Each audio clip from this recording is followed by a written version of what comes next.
Alchemy Unveiled, by Johannes Helmond. Prologue.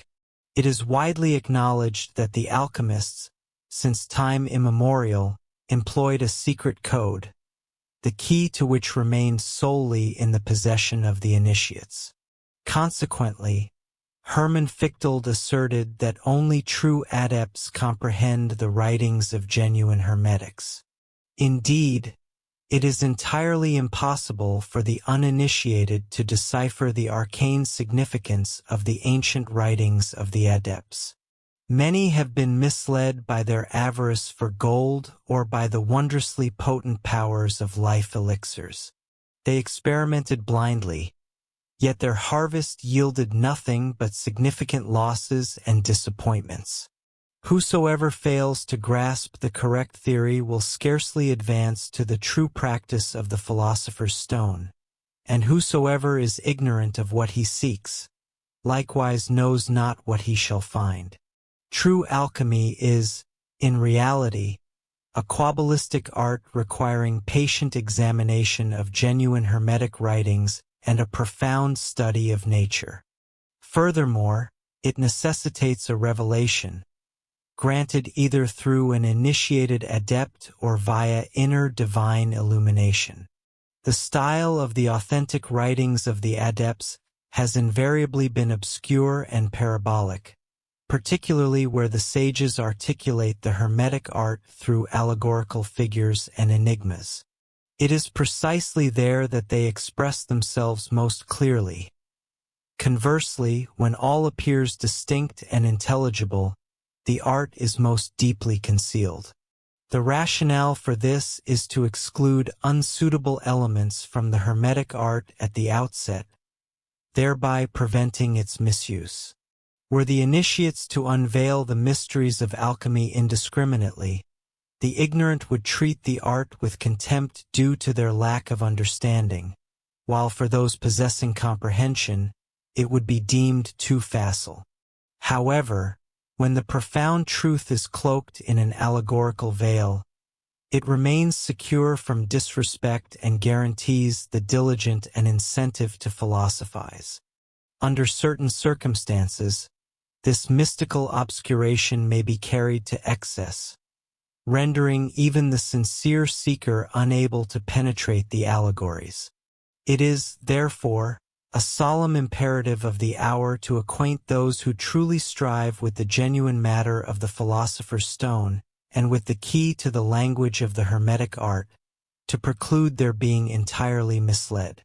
He who first comprehends a true hermetic will gradually learn to understand all true adepts.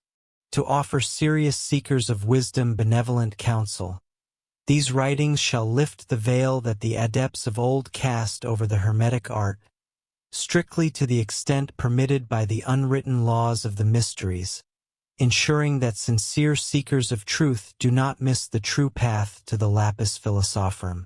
Simultaneously, through this veil, the deceitful gold makers and the misguided tincture cooks, who have hitherto merely misused the name of alchemy, will finally be led entirely ad absurdum.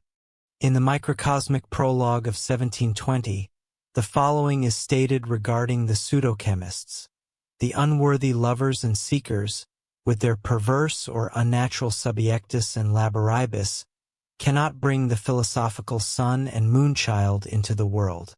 They seek this divine natural art without acknowledgement of God and nature. They do not even know what nature is, nor do they comprehend its inner workings.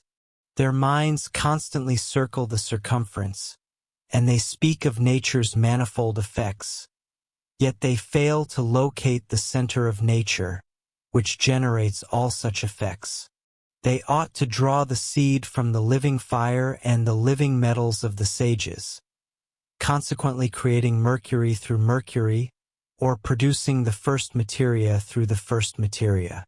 They know not what the life and seed of metals are, nor do they comprehend the nature of mercury and the first materia.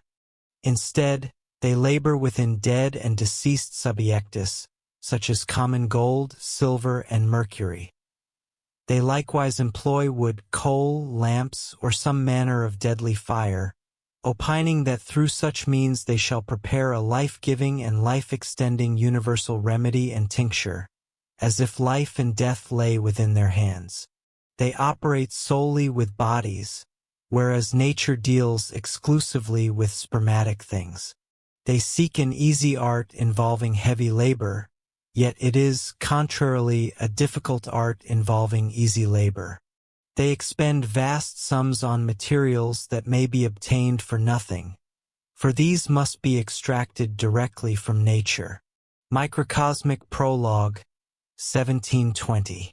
Chapter 1. The Principles and Symbols of Hermetic Theory. The terminology of the ancient spagyric adepts is indeed a dark labyrinth for all who do not thoroughly comprehend the principles of the Hermetic sciences. To acquire this knowledge, many years or even decades of studying the classic writings of the adepts are a prerequisite. Furthermore, higher enlightenment or instruction from a true master of the art is essential before one can truly master the theory of the Hermetic sciences. Absent this, none should dare approach the practice of the Hermetic art. Thus, it is stated in the Microcosmic Prologue, "It is with the exegesis of the writings of the sages as it is with the Bible. Whosoever desires to understand and interpret both must petition God for the Spirit and the light, out of which and in which they are inscribed. He must possess that very light which shone for the sages, otherwise he judges as a blind man judges colors. Woe to those who have not written from the fountain of nature, but rather from processes or compiled philosophical tomes. They are seducers, for they recite truth mingled with error to blind the reader and the innocent seeker of the pure light. Those who understand the matter thoroughly clearly discern, in all books, truth from falsehood. The pure spirit of nature dictates more to them than they are able to write." Microcosmic Prologue, 1720. The uninitiated encounter the greatest difficulty regarding the multitude of meanings assigned to individual alchemical symbols and their synonyms. Mercury has often engendered confusion, for one must distinguish precisely between the common philosophical mercury and the mercury of the philosophers, just as simple corporeal mercury must not be mistaken for double mercury. Additionally, the alchemists distinguished between a white and a red, a volatile and a fixed mercury. Notwithstanding that mercury was occasionally considered to be a sulfur or salt, only the truly informed possess the capacity to recognize certain marks or signs indicating which Mercurius is specifically addressed in the ancient writings of the adepts. It is, therefore, unsurprising that famous researchers, such as the renowned Swiss psychologist C.G. Jung, could not navigate the multitude of alchemical mercury symbols, for he did not possess the key to the ancient Hermetic symbolic language. Without this key, alchemy remains an obscure enigma. Beyond the ambiguous mercury, the Hermetics recognized various forms of sulfur and salt, at least 3 distinct types of gold, 4 kinds of fire, 3 of water, several of earth, and 3 different materia for the great work. The initiate must be capable of distinguishing all of these from one another. While this multiplicity might deter many friends of the Hermetic mysteries, sincere seekers will not be discouraged by the hardships of the quest, for the reward of such a search is truly not insignificant. It is, therefore, prudent to fully master the theory of the Hermetic sciences before commencing alchemical practice. One must possess a comprehensive understanding of the ancient writings of the adepts and deep insight into the matter itself. Above all, it is absolutely essential to hold a thorough knowledge of the Hermetic theory of the elements, which must serve as the foundation of all alchemical contemplations. Thus spoke Eugenius Philolaethes. Whosoever desires to derive benefit from the art must acquire knowledge of the elements and their effects prior to seeking the tincture of the metals. they must observe their operations and reproduce them. Eugenius Philolithes in Euphrates. The four elements of alchemy are fire, air, water, and earth.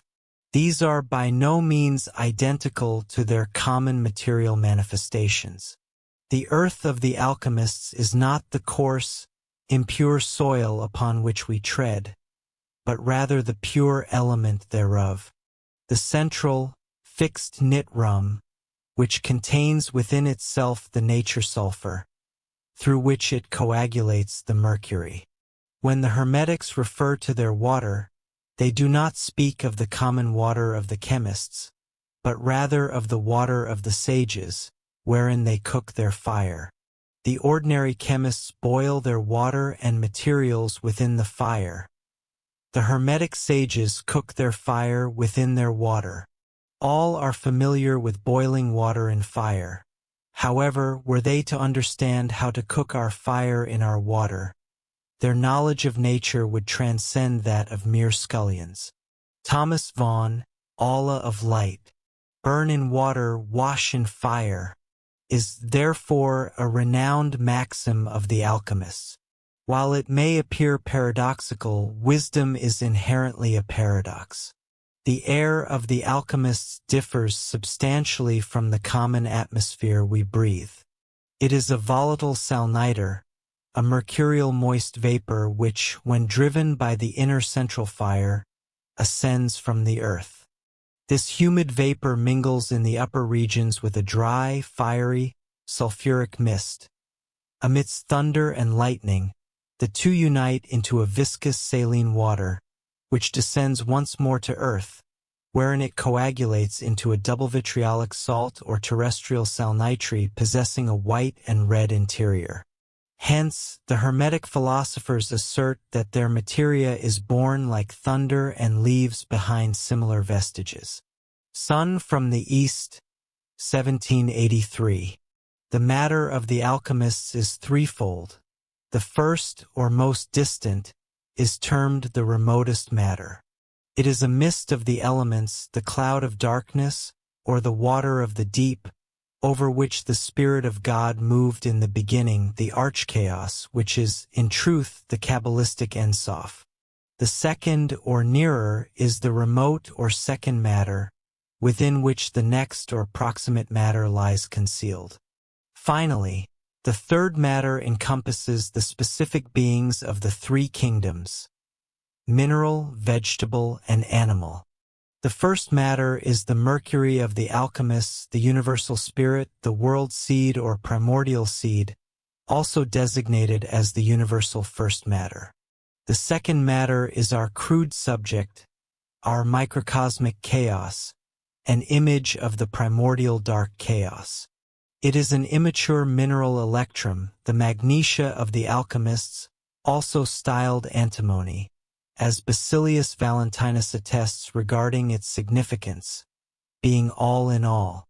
It is a saturnine mineral, the lead of the sages, our philosopher Saturn, a coagulated celestial dew, a saliva of the moon, a dammed earth, a terrestrial cavern, the sage's vineyard, and the wingless dragon.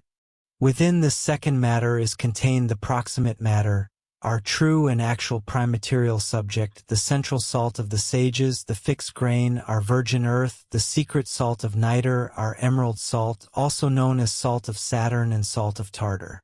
It is the Adamic earth, from which the paradisiacal body of Adam was formed, a body immortal and incorruptible. The alchemists designated this as their actual and true subject, identifying it also as the root moisture, the radical moisture, their twofold sulfuric salt, their hermaphrodite or proteus, the chameleon of the sages, their green lion, untimely or premature gold, the fixed sulfur, their sulfuric gold fountain, their virgin mermaid or celestial nymph. In brief, their solar and lunar body, the supreme secret of all alchemy. This secret central salt is termed hermaphroditic because it is twofold, volatile and fixed, male and female. The volatile portion is our mercury. The fixed portion consists of sun and moon, that is, of the red and white sulfur which constitute our two tinctures. Consequently, it is also called the salt of the rebes, the three-principled salt, for it contains within itself all three principles: mercury, sulfur, and salt. The red sulfur within the salt is the central fire, the subterranean central sun, the seed of God, though it is also styled the king or the man. The mercury is the water of the metals, the seed of silver, the woman. Although fire and water coexist within our virgin earth, they are but loosely conjoined. Thus, they may be separated with ease, allowing for their wondrous reunion. Separation and reduction are requisite to bring the imperfect to perfection. Nature created these hermaphrodites but left them in an imperfect state. Yet, where nature ceases to act, art begins, and this art is alchemy. Therefore, it is fitting that one should make haste with the matter and the key, before the entire world falls into error and even the pious abandon hope. Johann de Monty Snyder, Treatise on Universal Medicine. Chapter 2. The Human Being as the Microcosmic Subject. The first and crude subject of our art is the remote or second matter. This is the mountain of the philosophers, the vineyard of the sages, the metallic mountain, the supreme concentrated mineral, the metallic water, the sea or chaos of the sages, the tree with three branches, the three-headed dragon, the infernal three-headed Cerberus, the highest double Saturn, the gold-rich cross apple, our antimony, our cross-bearer, the tree of life of the knowledge of good and evil, the minor irrational world, our microcosm. Regarding this, Paracelsus stated, "You call the human being microcosm, and this is the proper designation, yet you have never fully comprehended it. You must, therefore, understand us as we interpret the microcosm. Just as heaven is constellated by itself, with all its firmament, so is the human being constellated and ruled by itself. Just as the firmament in heaven is not ruled by a creature, neither is the firmament within the human being ruled by other creatures. Rather, it is a power unto itself, a free firmament, unbound by obligation. The subjectum artis of the alchemists is, therefore, the human being. This refers not to the human being in the common external sense, but to the internal Paracelsian microcosm and small mundane astral firmament. Heaven and earth, with all constellations, the four elements, and the three principles are invisibly contained within the human being.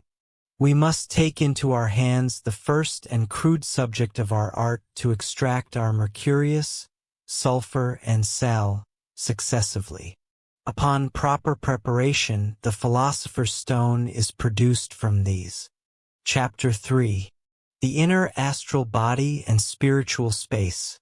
The true and actual subject of the alchemists is the inner salt, the salt of Saturn, the Tartarus or whinstone of the sages, the blue-green salt of Tartar, also designated the smaragdine salt, our vitriol, the gold salt, gold corpus, sun body, the Adamic earth, the red salt, the gold dust from Ophir, the virgin earth, the fish echinias with silver and golden scales, which the sages catch in their sea, our hermaphrodite, the solar and lunar body, the soulful salt, white without and red within, our green lion, the fixed green sulfur, the root moisture, the crystalline central water, a fatty dry water, the fat of the earth, the coagulated mercury, a physical spirit and a spiritual body, the inner salt body, the light salt, the light body, the ethereal astral body.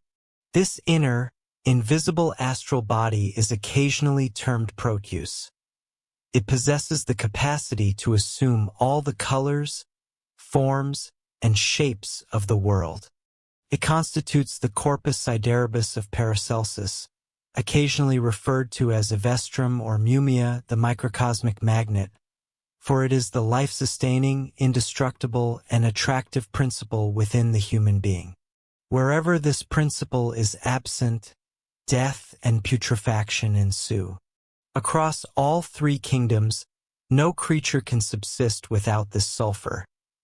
It is not the life balsam itself, but rather the adhesive that binds the body, serving also as the magnet that draws the celestial sulfur or life balsam for the preservation of creatures.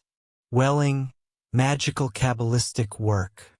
This mumia, which encompasses the outer, terrestrial body of the human being like a lucid envelope, permeates all kingdoms of nature, for no body could exist without this interior magnet of the life balsam.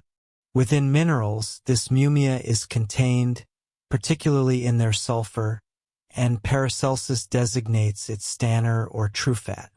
Plants contain this astral magnet primarily within their ethereal oils, where it is termed lephas by Paracelsus. In the animal and human kingdoms, Paracelsus frequently refers to this astral organism as evestrum, which resides in the fat and blood. Knowledge of the invisible human being commences with the evestrum, a concept belonging to the ancient mysteries. The evestrum is likewise united with the eternal. Following death, the evestrum lingers upon the earth, providing indications as to whether the human being experiences joy or pain. Paracelsus: all beings possess their evestrum, even God. The highest and most benevolent God possesses the mystical evestrum, wherein his nature and attributes are discernible. Through this mystical evestrum, all goodness and enlightenment may be recognized. Even the damned possess their evestrum in this world, wherein evil and all else are recognized. Such is the fragility of the laws of nature. Paracelsus: occasionally, the alchemists referred to this evestrum as a lasting water. The solvent is not designated permanent water without cause, for it must remain as such and become an evestrum. Johann de Monte Snyder, Treatise on Universal Medicine. The ancient Roman philosopher Lucretius stated, "Twice two are of man, the shades, the flesh, the spirit, the shadow. These four things twice two places receive. The earth covers the flesh, the shadow circles the tomb. Orcus holds the shades, the spirit seeks the stars." A human being possesses four fundamental parts: the manes, literally meaning good, or the shades of the departed, the flesh, the spirit, and the shadow. Fourfold is the locus that accepts the four. The flesh is interred in the earth. The shadow hovers above the grave, which is the earth. The soul descends to the underworld, and the spirit ascends to heaven. According to the doctrine of the ancients, space came into existence through the manifestation of the earth disk in the center of the hollow world globe, separated into an upper and a lower arch. They designated the upper space the ether or Uranos, and the lower space the underworld or Tartarus. This accords with the three-world teachings of the Hermetics as well as those of the Christian mystics. The earth, or the outer world, is the kingdom of the physical senses and common intelligence. The dark underworld is the sphere of emotion and the chaotic imagery of dreams. Conversely, the illuminated superworld is the kingdom of the divine spirit and the eternal primordial images, formed of the purest light, revealing only infallible truth and wisdom. Thus, to a certain measure, the earth is an intermediate kingdom between the upper and the lower, between the world of the angels and the dark kingdom of the infernal demons. The Egyptians possessed the capacity for profound contemplation, and none examined nature more meticulously than they. They depicted this in a hieroglyph presenting the human being as a celestial creature and simultaneously as an animal. This is illustrated by the form of a sphinx, a lion with a human head, with a small, upright human figure standing between its paws. Between the animal kingdom and the inhabitants of the light world beyond stands the human being, half animal and half angel.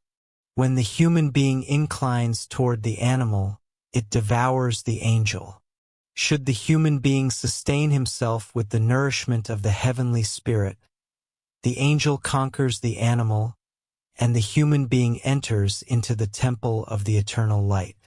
There is likely no image in the entirety of nature that depicts the position of the human being more clearly, demonstrates the origin from which all human errors derive, or describes the state to which human beings have deteriorated and to which they regress daily. Chapter 4. The Three Sulfurs and the Archeum. The alchemists distinguish three different kinds of sulfur: an external, combustible sulfur, which is to be separated, a white, fixed, incombustible sulfur, and a red, volatile sulfur. The latter two constitute our tinctures, white and red. The fixed sulfur is the green lion in the center of our subjects. The volatile is extracted from the bowels of our dragon, the blood or fire of nature, which awakens the sleeping fixed sulfur within its own earthliness and brings it from potentiality to actuality. The green lion is the fixed, dry, fiery nature fire, which rests in the center of the salt of our composite as if in a prison, until it is liberated by the volatile red sulfur and ascends with it toward heaven. In the upper portion of the philosophical vessel appears our Diana, as a highly brilliant cyanate star, which then receives the proper power of transmutation to tincture all that is imperfect. We must soften, leach, and extract this astral central salt of the earth, wherein our sulfur and mercury simultaneously reside, out of the crude, compact darkness of the earth using the element water, in which resides the upper light.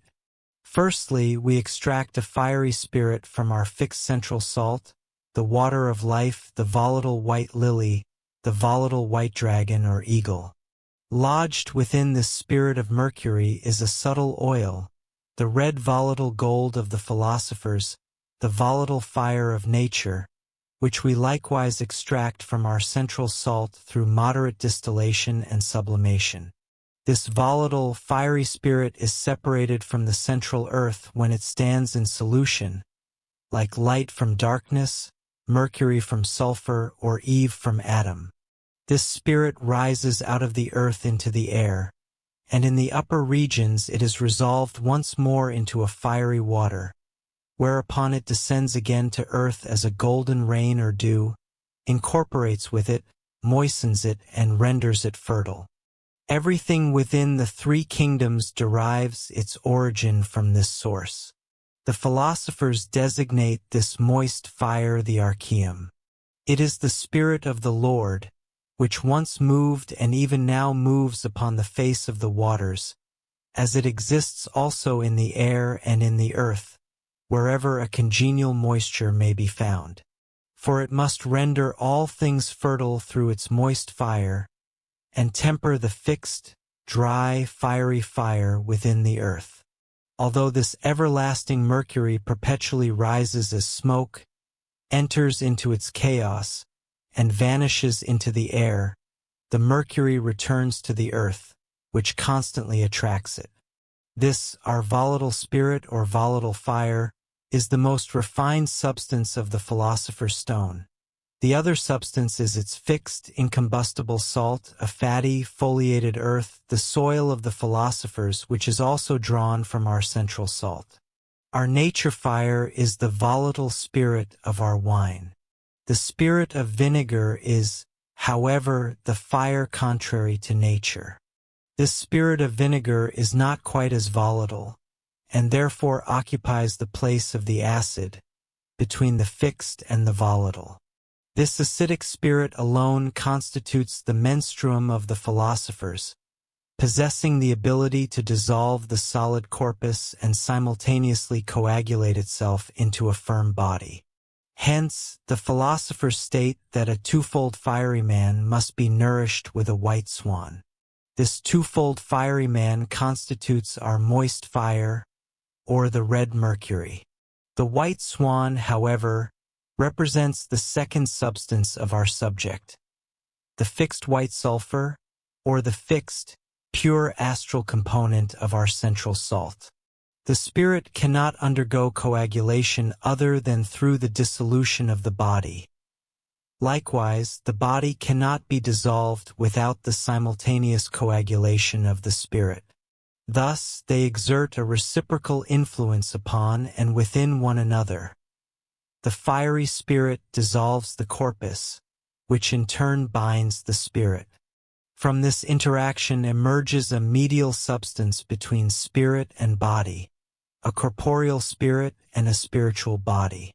This is the art chaos of the philosophers, the highly coveted materia prima, our double Mercury. This materia prima is the pure Adamic earth, our gold dust or red tincture powder, from which the newly reborn spirit is fashioned. In this manner, the old, impure, and inert salt corpus is transmuted into water, and the Adamic earth is subsequently transformed into a new, tinctorial salt corpus. For neither the stone nor the gold can tint unless it has first been tinted itself. Sol non tingit, nisi tingitur. Consequently, our two sulfurs are nothing other than the volatile and the fixed fire of nature. The volatile fire is an external, supercelestial light, the first radiance of God, the primal origin of Or Ein Sof, the light of the infinite Gospel of John. This divine prime light descends from the supercelestial regions into the heavens, that is, into the kingdom of the constellations, where it becomes the light of nature, the world soul. This light predominantly utilizes the air as a vehicle, through which it sustains the life of all creatures. As the air condenses into rain or dew, the living fire descends secretly with the water into the earth, where it assumes a salt body, which is a physical water or a fixed fire possessing the greatest affinity with the living volatile fire, for it requires the latter as nourishment. In the beginning, all was but one water, the universal first matter. Above this hovered the divine spirit soul as a dark, non-consuming fire, which is eternal life. As soon as the divine primordial fire revealed itself as light, there ensued the threefold separation of the prima materia into an upper, middle, and lower water. The upper light water is also designated the crystal heaven. It is a highly volatile, fiery water, wherein the influences of the eternal divine light are readily impressed. This subtle water, within our volatile spirit, is therefore a counterpart of the highest lights, concealing within itself the soul and life energies of all lower creatures. The middle water is the spirit, serving as the carrier of the spirit soul and, thereby, the medium uniting soul with body. This spirit is a living, fiery mercurial water, semi-volatile and semi-fixed. A hermaphroditic spirit that possesses an affinity not only for the light and the upper water but also for the lower elemental water, the menstruum of the world. The alchemists term this the azoth. The lower water constitutes the root moisture of all things, the central water of the earth, a dissolving foliated earth. Before the fall, this water was pure, transparent, and luminous as crystal. However, following the fall, it became an impure, dark, and coagulated water, wherein only the uppermost immortal energies remain imprisoned. Through this accursed earth of corruption has become subject to death. Yet, notwithstanding this, it invisibly contains pure water within itself. He who knows how to separate the immortal from the mortal, the blessing from the curse, and to restore the indestructible to its original being and dignity, is one who imitates God's work of creation in microcosm, and he is a true alchemist. Chapter 5. The Four Mercuries and the Universal Solvent. The Hermetics distinguish four varieties of mercury: the mercury of the bodies, the mercury of nature, the mercury of the philosophers, and common mercury. The mercury of the bodies is the most precious among them. It is the thoroughly digested, coagulated radical moisture, a distinct fiery sulfuric radical moisture. In short, the much coveted lapis philosophorum. To attain this stage is the goal and endeavor of all alchemy. The mercury of nature is the radical moisture wherein the fire of nature has its principal seat. This moisture is distributed throughout the entire body, even into the most minute parts. It is a highly subtle ethereal corpus, a coagulated mercury, wherein the fiery anima is incarcerated as if in a prison. When this radical sap receives a profusion of moisture, it becomes the seed or prima materia of the body. If, however, it undergoes more intense digestion, it becomes the bodily mercury.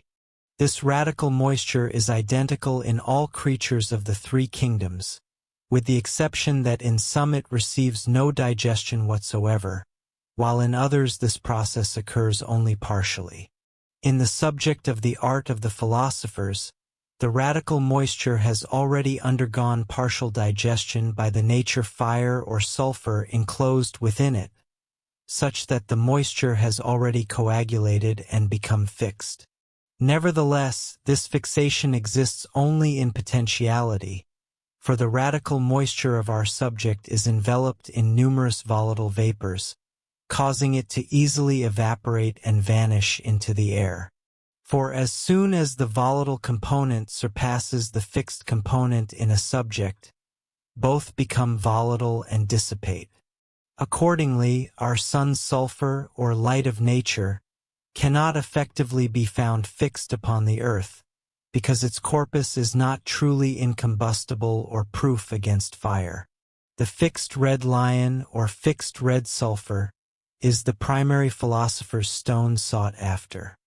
The radical moisture is also termed an unctuous earth, for it is an oily gold dust, a rich red powder, a viscous water or oil, which the philosophers often designate as the sulfuric, incombustible, fixed red lily sap, or occasionally the Maccabean fire. The mercury of the philosophers is the third in our sequence. It is the purest white foliated earth, the Diana of the sages, a peculiar intermediate substance between mercury and the metals, known as the salt of the metals. From this, the philosopher's stone is directly prepared. It is a dissolved body and a coagulated spirit, the fixed, pure astral component of our central salt. That is, the fixed white sulfur of nature, the white foliated earth, the sal ammoniac of the sages. Until we possess this sal fixum incombustible, this white swan, we cannot commence the actual work of the sages, the magnum opus. The mercury of the philosophers is the most arcane of all, concealed by the hermetics beneath many mysteries and veils, for it is the mysterium magnum. The fourth and final entry in our sequence is common mercury. It is the volatile white lily of the sages, the volatile dragon and eagle, the virgin's milk, the aerial water, the dew of heaven, the lunar water, the spirit of wine of the philosophers, the spirit of mercury, the spiritual salt, the air of the sages, the volatile spirit which harbors a volatile fire within it. The motion of this spirit is ascendant, through which it renders all things white and volatile. This heavenly dew water ascends like a white mist from its central earth, which the alchemist must artificially distill into a fiery mercurial water, wherein the red volatile fire, the light or gold of the sages, is condensed into water, and in such a manner, as a moist fire, attains a certain ponderosity that drives this red fume, vapor, or spirit back down to earth, with which it incorporates, moistens, dissolves, and fecundates. This double spirit or vapor is now the spirit of vinegar of the philosophers, the acetus spirit, the red fiery dragon, our moist fire contra naturam, the menstruum of the philosophers, the balneum mariae, the solar water, the azoth of the philosophers, the universal solvent. It rubifies bodies, dissolves, and simultaneously coagulates. Just as mercury possesses a volatile substance capable of ascending to the heights, it also contains a substance that descends and permits fixation. The former substance belongs to Mercurius by nature. The latter, however, exists only potentially within its centro. Nevertheless, through the art of the alchemist, it can achieve efficacy. Hence, the philosophers assert that their dissolution is indeed a natural fire, yet it must be prepared by the art. Eugenius Philolithes stated, "You must create this water before you can discover it." Lumen de Lumen. Lullius declares, "Our mercury is a water not to be found upon the earth, for it lacks the capacity to manifest effect without the aid of the intellect and manual labor. Without this general dissolvens and the universal menstruum, the philosopher's stone cannot be brought into existence." This is particularly true regarding the preparation of this solvent, which was guarded in strict secrecy by the ancient adepts. Thus speaks the Fama Mystica Hermetica. The solvens of the oily, fiery water, serving as the universal menstruum of all sages, is her secret. The entire chemical publicum inquires after it and demands it, yet shall never come to know it, for without revelation, it remains impossible to attain. The sole individual to comment upon this solvent was the adept Johannes de Monte-Snyder. Although these were merely illusions, those who comprehended them were the only true hermetics. He wrote, "That I may reach the aim of my purpose, know that the mineral and metallic fire is, preeminently, the materia prima itself and is found in the mineral of Saturn. Within this, its receptacle or universal house. It must depart for a time from this universal house for fear of the flying fiery dragon, which ignites the dwelling of cold Saturn to such a degree that it would perish therein and be forced to surrender its spirit. If you are now able to capture this inspired spirit in a receptacle, then you possess, in such a manner, I say, the universal menstruum, a secret astral fire, which bears the form of a dry, yet simultaneously moist metallic water." Johannes de Monte-Snyder, Treatise on Universal Medicine. Consequently, a cold metallic fire is requisite for the preparation of the universal menstruum, which, as Monte-Snyder asserts, can be ignited only by a true philosopher. Furthermore, one must understand that the alchemists distinguish between 4 types of fire, which play a paramount role in their secret work. Chapter 6. The 4 kinds of magic fire. The Hermetic philosophers distinguish between 4 kinds of fire: the fire of nature, the fire contrary to nature, the unnatural fire, and the elementary fire. The first 3 fires are termed magic elements, whereas the 4th is merely an external and incidental fire. The fire of nature is the central fire of the philosophers, hidden within the earth, and is also designated the central sun. It is a fire solar by nature, yet somewhat coarser than that of the celestial sun. For this reason, it is also called the son of the sun. He is the archeus of nature who moves and digests matter. When granted his freedom, he performs all work within her. In the interim, the central fire lies concealed beneath a hard shell, remaining weak and incapacitated. It is a fire only in potentia, manifesting its power as soon as it is awakened by the external fire. The alchemists term it ignis, or at times, their red lion or Gabricius. It is the fire of gold, the true gold sulfur, the soul of the elements, the light of nature. Without its influence, the intellect would be feeble, the power of imagination dead, the spirit unfruitful and the body lifeless.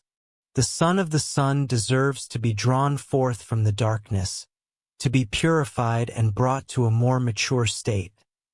For this, Gabricius still requires the aid and cooperation of his sister, Beja or Diana. For the central water hidden within the earth is lunarian in attribute, yet not as luminous as the celestial moon. The inner central fire assumes 4 degrees of heat when performing the alchemical work, corresponding to how its effective attribute overcomes the other attributes of the materia. These 4 degrees are indicated by 4 principal colors: black, green, white, and red. All colors appearing in the great work derive from the inner sulfur, the originator and progenitor of all colors. Black is the color of the earth or the body. Green is the color of the radical moisture. White is the color of the spirit, and red is the color of the soul or the fire. Furthermore, the color black is Saturnine, green belongs to Venus, white is mercurial lunar, and red is martial solar. The second fire in our sequence is the fire contrary to nature. By its nature, this is also a natural fire, yet it can be prepared only through the art of the alchemist.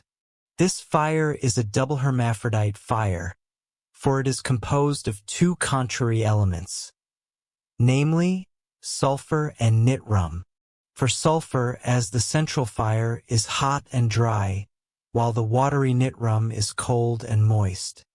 Whosoever understands how to unite these 2 contrary elements has discovered the universal menstruum, which may be likened to the unification of the cold stone serpent with the fiery flying dragon. This hermaphroditic spirit, this double fire of the philosophers, is simultaneously cold and warm, moist and dry, and is therefore considered to be the materia prima itself. Herein, however, moist warmth preponderates over dry coldness. Thus, it is also termed a moist fire or a fiery water. In this fire water, metals dissolve without the destruction of their center. From this menstruum universal, the mercurius philosophorum is prepared. Only this moist, vaporous fire possesses the capability to ignite the metallic sulfur, the inner central fire, and to multiply the element ignis within our subject.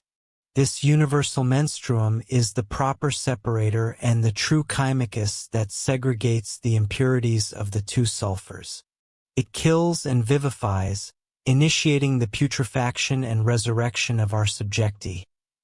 It bears the form of a mercurius duplicatus, is also called spiritus acidi, and is a double corrosive. It is the spirit of vinegar or the azoth of the alchemists, the red eagle, the alkest. Only through this double spirit can the soul of the king be reduced to an oleum. Only this fire water is capable of radically dissolving gold, exposing it from its nature, and reducing it to an oily calx or a vitriolic gur, that is, leading it back into its materia prima. For our son of the sun is so deeply entangled in the earth and bound by its superfluity that he must be liberated from this bondage by the celestial Vulcan. That is, through the descent into hell of our red fiery eagle to deliver our phoenix and redeem this imprisoned soul from the darkness. Whosoever possesses the 2 magic elements, azoth and ignis, can accomplish the magnum opus of the alchemists.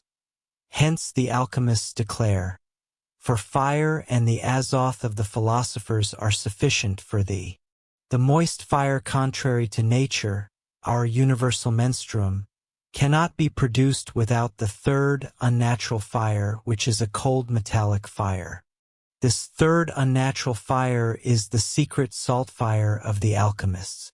It is a cold, dry mineral fire, which must be transformed through a specific artifice into a moist fire, that is, into a red spiritum, and precisely into our fiery mercurial water.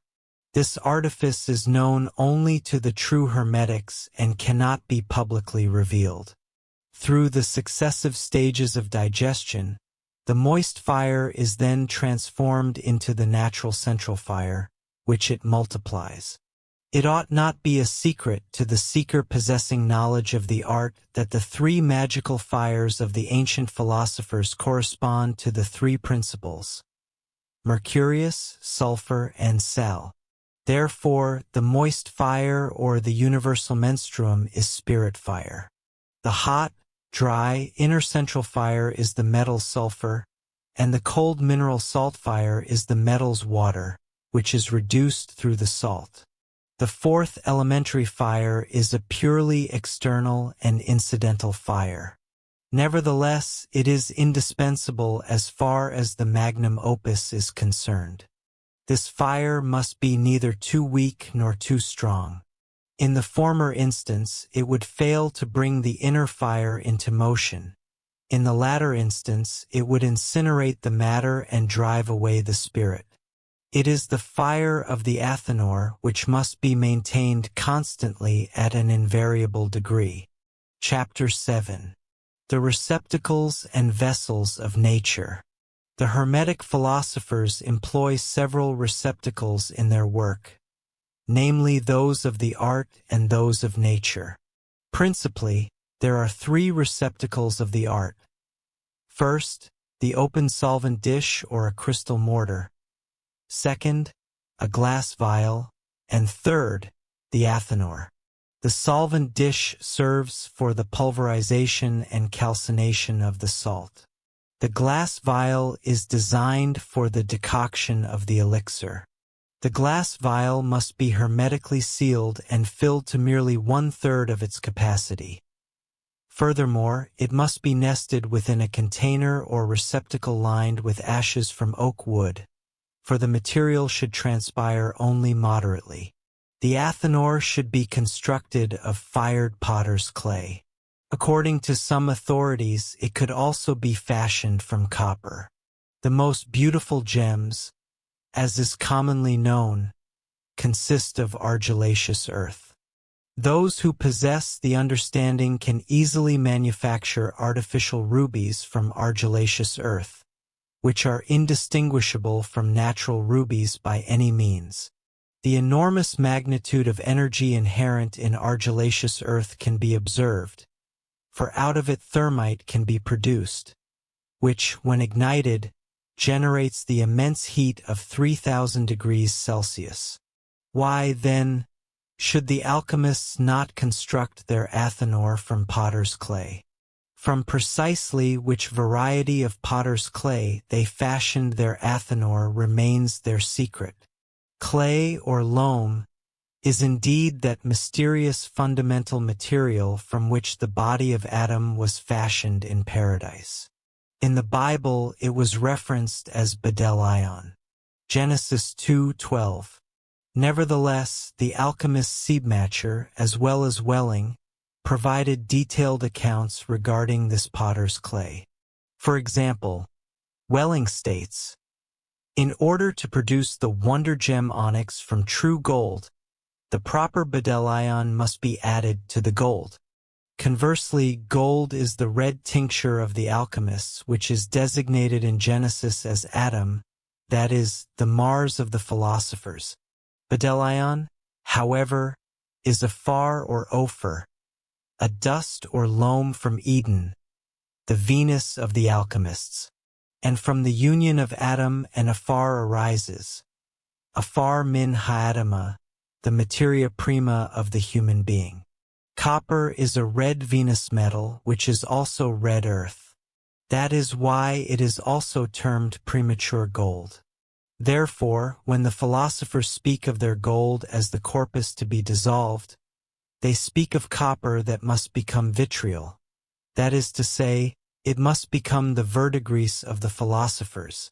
Conversely, the receptacle of nature constitutes but a single step throughout all degrees of the work. This receptacle of nature of the philosophers is their water, whereby it should be known that the alchemists recognize an upper, middle, and lower water. This implies a subtle, a moist, and a viscous, dry water. It should be clear, however, that the upper waters themselves must be contained and held within a vessel. Therefore, the alchemists say, the water itself must be contained in a certain vessel. All must acknowledge this, and here lies the hinge of the matter. The alchemists disclosed little to nothing regarding the actual hermetic receptacle that must endure the entire labor of the magnum opus. Details regarding this were transmitted by the alchemists to their students only orally from mouth to ear.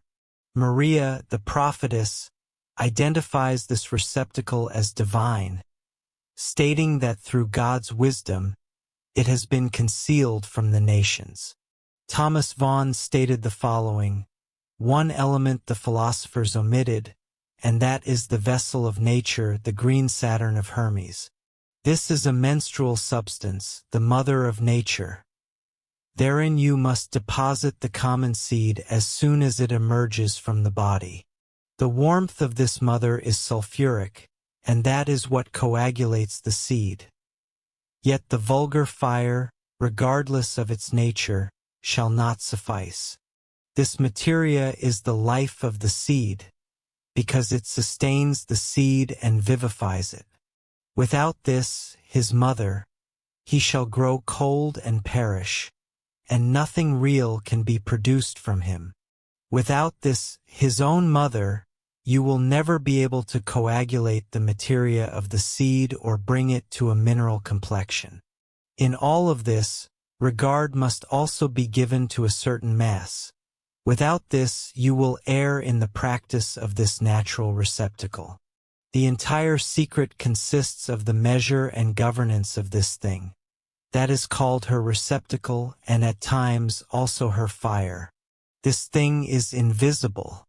Due to a certain reverence, it is concealed from sight, and should it come into the approximate vicinity of an individual, it will retreat aside in its natural manner, because it is the secret of nature, and that is what the philosophers call primus concubitus.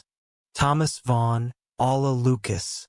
The alchemists also term this secret receptacle of nature the seal of Hermes, because it is the golden magnet which attracts solar rays and, simultaneously, concentrates and seals them within itself. Nothing more can be said regarding this. Chapter 8. Errors and Deceptions of Pseudo-Alchemists. In this chapter, we shall discuss the principal errors of the false alchemists to prevent sincere seekers from expending unnecessary time and expense or experiencing severe disappointments. It is at times difficult to credit the manner in which certain pseudo-alchemists of the present attempt to solve the problem of producing the philosopher's stone through exceedingly foolish methods. First of all, there is the guild of so-called airfishers, specifically eau-de collectors, who possess a need to aggrandize themselves beyond their capabilities. In other words, plusquamperfect, and this is executed through all manner of manipulation. There are those who desire to draw the eau-de from the air, to practice some form of sorcery with it. The opinion of the true Hermetics regarding this was explained by Hermann Fichtold, who stated, "There are many who seek to capture heaven's salt or sal coalesced through magnets, but we prefer to adhere to the Monera. It is already captured therein and has been placed there by God." The ancient alchemists unanimously instructed that the metal seed should not be sought within the four elements, because these are the most remote materia, of which the philosophers make no use in their work. Another group of pseudo-alchemists are the metal toilers, who rummage within the mineral kingdom, assailing ores and metals with corrosive acids and welding torches, laboring under the deluded opinion that gold will be obtained in this manner. It is incredible to behold the quantity of alchemical nonsense offered in books to readers for significant sums of money. Anyone possessing a modicum of knowledge regarding the natural sciences is aware that basic chemical materials possess a very specific atomic structure, and that the transmutation of one basic substance into another is possible only through the alteration of this atomic structure. This has been accomplished in limited instances via the splitting of atoms, yet not a single gram of gold has been produced from ignoble material. Even utilizing the most modern equipment for... Do you want access to this and all the complete audiobooks on the channel, plus the ebook version? Click the link in the description or scan the QR code in the left corner of the screen to access our library, where you can listen to your favorite esoteric books without ad interruptions, lock your screen, or use other apps while the narration plays, and even download the ebook version to follow along as you listen. Listen on your computer via web browser, or download the app from the Play Store. After subscribing, you will receive an email with your login details, password, and step-by-step instructions on how to access the books through the Hotmart app.